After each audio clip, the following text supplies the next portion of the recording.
Houston, please. Where you at, ma'am? I don't want to see it in your head, you understand? Where's she at? Okay, what's...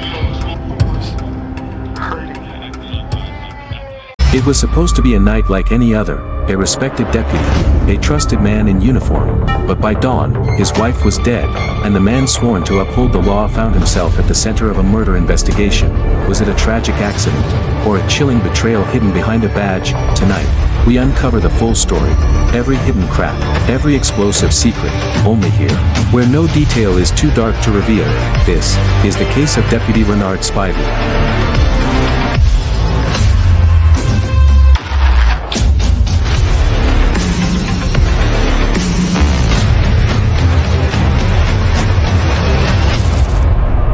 Welcome to Dark Chronicles, where shadows hide the truth.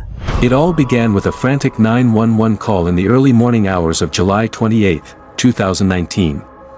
Shots fired, the man said, his voice heavy, strained. His name? Renard Spivey. A longtime sheriff's deputy. A man trusted with authority, with a badge, with a gun. But that morning, it wasn't a suspect he was calling about. It was his wife. Patricia Spivey lay inside their Houston home, bleeding, dying. He told dispatchers it was an accident. A tussle over a gun. But the reality that unfolded would soon challenge every word he said, and shatter every illusion people had about Deputy Spivey. Before that night, Renard Spivey seemed like the model officer. A bodybuilder, a TV bailiff on the reality show Justice for All with Judge Cristina Perez. A man who presented himself as the embodiment of calm authority. Off-screen, he lived with Patricia, his wife of several years, in a house they built together. Their life looked perfect from the outside, smiles and photos, trips together, social media posts filled with love. But behind the smiles, tension simmered. Fights over intimacy, over control, over secrets Patricia suspected Renard was keeping. Fights that would eventually turn deadly. After the 911 call, first responders arrived to a scene drenched in confusion and horror. Patricia, 52 years old, was found dead in the closet, shot multiple times. Renard, bleeding from a gunshot wound to the leg, claimed they had been struggling for the gun when it accidentally discharged. Once. Twice. 3 times. But the officers on the scene immediately had questions. How does a gun accidentally fire multiple times? How does a man standing 6 feet 3 inches and weighing nearly 290 pounds lose control to his smaller wife? And why, despite his law enforcement training, had Renard not been able to de-escalate the situation? Police detained Renard and took him to the hospital. He refused to talk without an attorney. Meanwhile, Patricia's family, still reeling from the shock, began piecing together a version of events they had long feared but never imagined would end like this.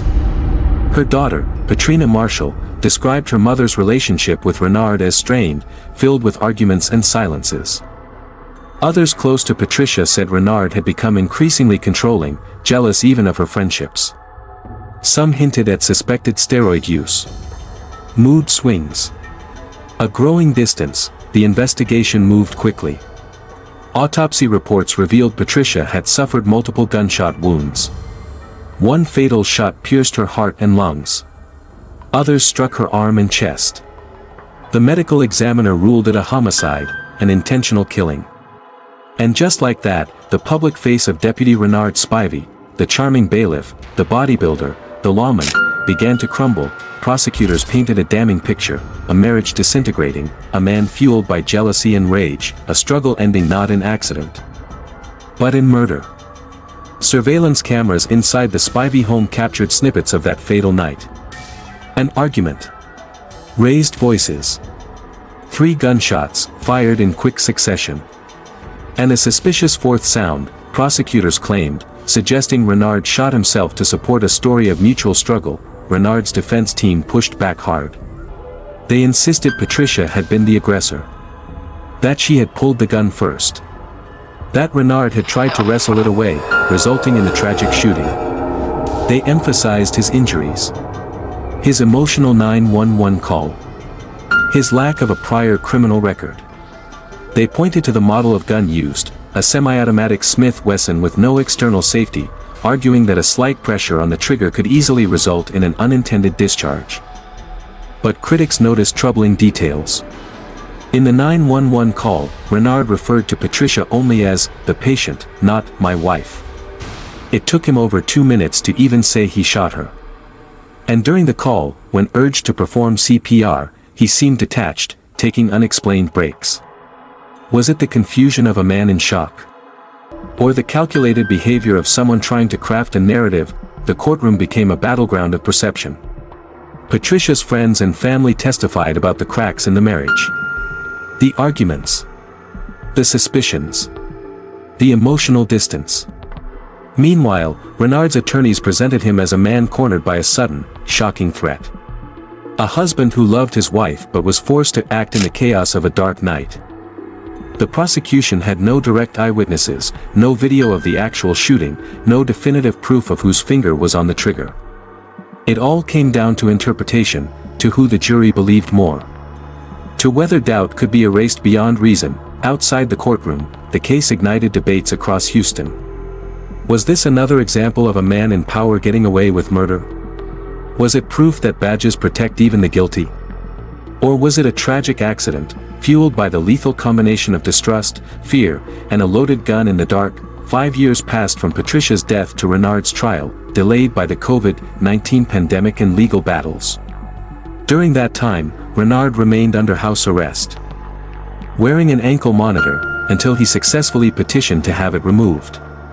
He tried to move on with his life, even joining dating apps, a decision that infuriated Patricia's grieving family. Finally, in November 2023, Renard stood trial for murder. The prosecution argued he killed Patricia in a fit of rage after she threatened to leave him. The defense countered with the theory of a tragic accident, a struggle between a husband and wife that ended horribly wrong. After 12 hours of deliberations over 2 tense days, the jury returned with their verdict. The courtroom fell into an uneasy silence as the words rang out, "Not guilty." Renard collapsed in tears. Patricia's family sat stunned, devastated. Justice, they believed, had slipped away, and as the dust settled, one truth remained: Patricia Spivey was dead. Renard Spivey was free. And a cloud of questions, about love, anger, power, and the deadly consequences of mistrust, still hangs heavy over everyone who remembers that night. Renard Spivey's acquittal did not erase the questions that clung to the case like smoke. It only deepened the divide between two versions of the truth, one that saw him as a grieving husband caught in a deadly accident, and another that painted him as a man who let pride and anger pull the trigger. Even among seasoned law enforcement officers who once worked beside Renard, opinions split sharply. Some quietly admitted the facts didn't add up. Others stood by him, insisting that the Renard they knew was incapable of intentional harm. But public sentiment was not so forgiving. To many, it was yet another example of a justice system that protects its own.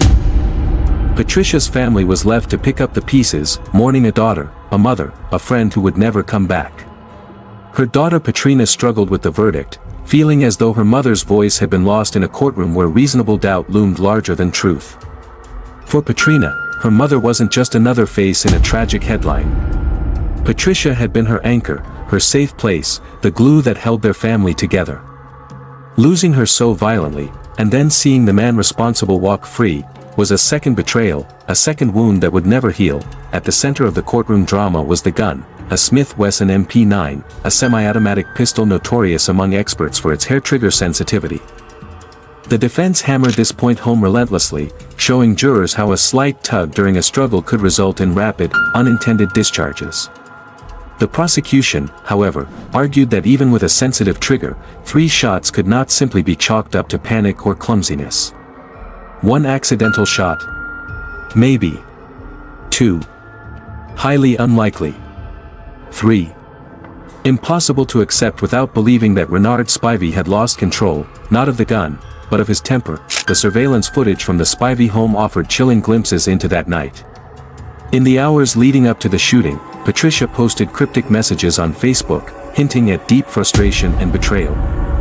At one point, she was seen at the kitchen table, appearing tense, shutting off her phone when Renard approached. Later, she was caught on camera muttering, "It's the same thing over and over again." Minutes later, 3 gunshots tore through the night. Those recordings didn't capture the shooting itself, but the audio was damning. 3 rapid-fire shots, spaced seconds apart. Then, a minute and a half later, a 4th sound, different, softer. Prosecutors argued that was the shot Renard fired into his own leg, a desperate act to sell the story of a deadly struggle, yet Renard's defense team dismissed the 4th sound entirely, claiming it was nothing more than a background noise, a camera activating, a mechanical click. No proof, they said, that another bullet ever left the gun after Patricia was shot. And without clear proof, reasonable doubt crept into the jury room like a shadow. The prosecution's strongest emotional weapon was Ezra Washington, a close friend of Patricia's, who testified that Renard had called him the night of the shooting, ranting about losing the house, about not letting Patricia win. But under cross-examination, Ezra's credibility was attacked. There were no phone records backing up his claims, and in a case built on circumstantial evidence, that whole mattered. Even with the inconsistencies, many in the courtroom felt the weight of Renard's physical presence. Towering, imposing. He was not a man easily overpowered. Why, then, would he need to shoot? Why would a trained officer, schooled in de-escalation, resort to deadly force against a woman he outweighed by more than 100 pounds?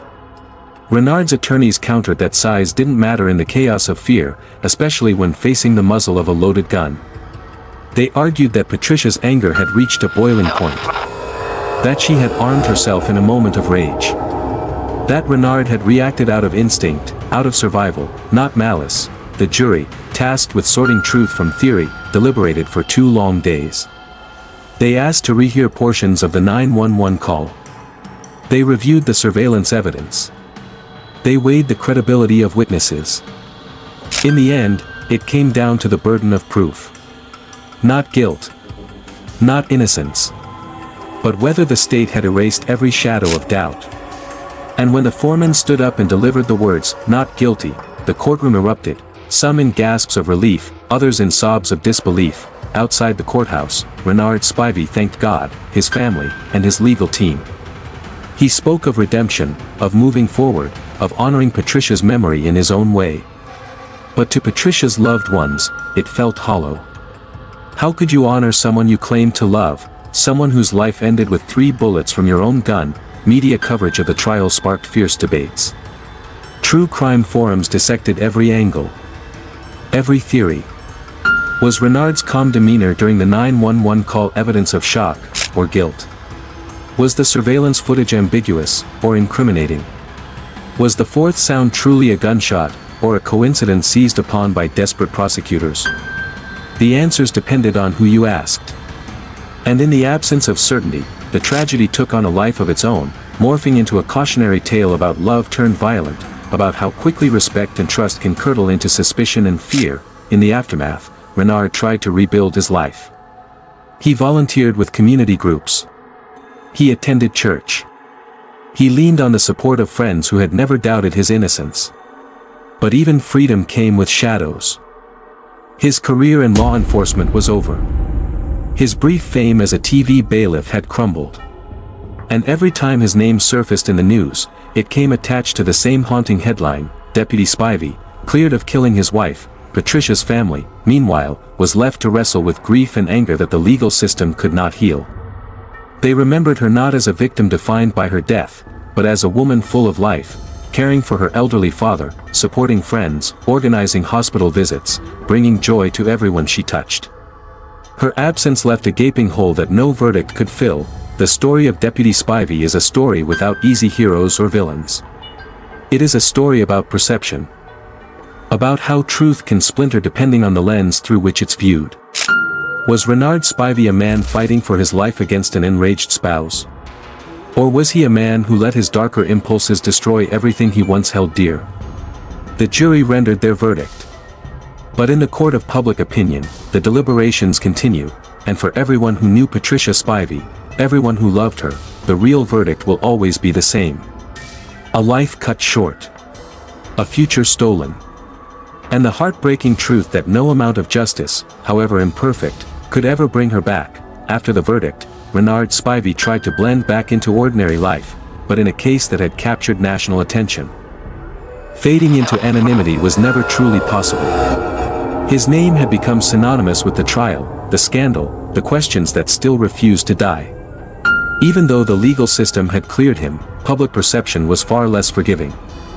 In whispers across Houston and beyond, debates raged in barber shops, online forums, living rooms. Some saw him as a man wronged by a system eager to destroy him.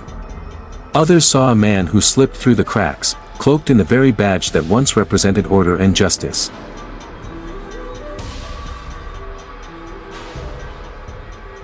Renard leaned heavily on his twin sister, Renee, and a small circle of friends who had stood by him. He volunteered with local charities, feeding the homeless every Sunday, speaking about healing and second chances. For Renard, these acts were a lifeline, an attempt to piece together a reputation shattered under the weight of accusations. Yet behind the public service, behind the community smiles, there were shadows he could never fully escape. Shadows cast by 3 bullets. Shadows that stained everything he touched. Meanwhile, Patricia's family struggled to move forward. For Patrina, her mother's absence was a constant ache, a missing piece that holidays, milestones, and ordinary days could never replace. Each photograph that resurfaced on social media, each memory that popped up, was another reminder of what had been stolen from her.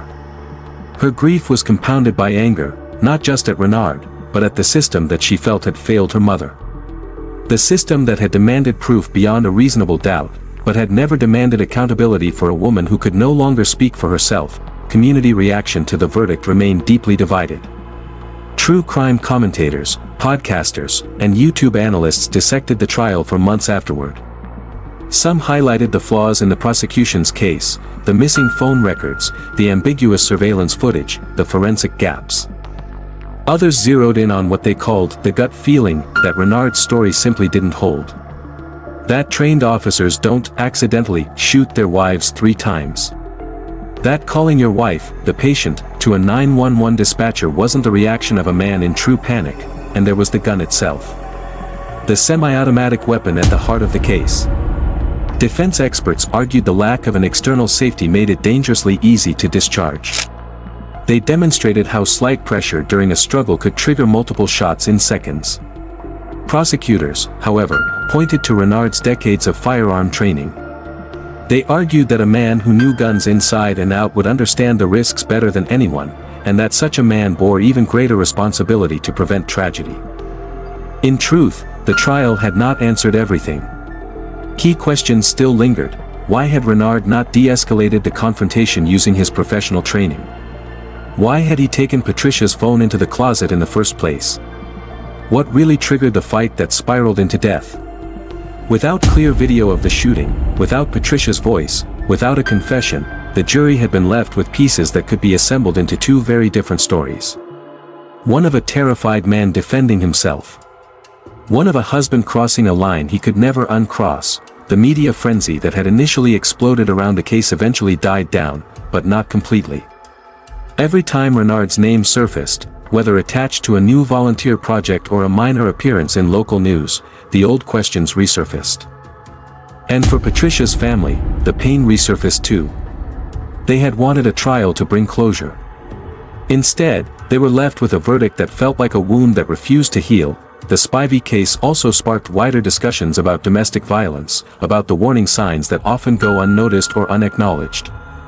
Patricia's friends recounted how, over the years, her contact with them had become sporadic, her once vibrant social life dimmed by Renard's jealousy. Some now wondered if those signs had been red flags, small at first, but growing larger until it was too late. Others debated the role of perceived masculinity, how Renard's size and strength had subtly reshaped the dynamics of their relationship long before the first shot was ever fired. Defense attorneys for Renard maintained their narrative long after the trial ended. They emphasized the lack of forensic evidence tying Renard's finger to the trigger. They stressed that the burden of proof had not been met. They portrayed Patricia as angry, volatile, pushed to the edge by marital frustration and perceived betrayals. It was a version of events that painted her as the aggressor, even in death, a portrayal that her family fiercely rejected. Patrina, for her part, focused on honoring her mother's legacy. She organized memorials, raised awareness about domestic abuse, and kept Patricia's memory alive through community outreach. In interviews, she spoke less about Renard as time passed, choosing instead to focus on the life her mother lived, rather than the way it ended. She wasn't just a headline, Patrina said once in an interview. She was a caregiver, a fighter, a woman who loved deeply and deserved so much more. For Renard, the road back to normalcy was uneven. He found work in small community organizations, avoiding the spotlight wherever possible. Friends described him as haunted, changed. In quiet moments, he reportedly spoke of Patricia with sadness and regret, but never admitted guilt. His twin sister insisted he still mourned her loss deeply, that he lived with grief and guilt even if he believed in his innocence, and so, two parallel truths continued to exist. One in which a man tried to wrestle a gun away from his wife in a moment of fear. Another in which a man with a badge and a gun allowed his anger to explode into irreversible violence. The jury had chosen not to convict. But for many, the deeper verdict, the one rendered by memory, emotion, and instinct, remained forever unresolved. As time stretched onward, the story of Deputy Renard Spivey and Patricia Spivey faded from national headlines. Yet it remained vivid for those closest to it. A daughter missing her mother. A man rebuilding a life under the weight of suspicion. A community forced to confront uncomfortable truths about trust, love, and the fragility of human restraint. In the end, the Spivey case is not just a true crime story.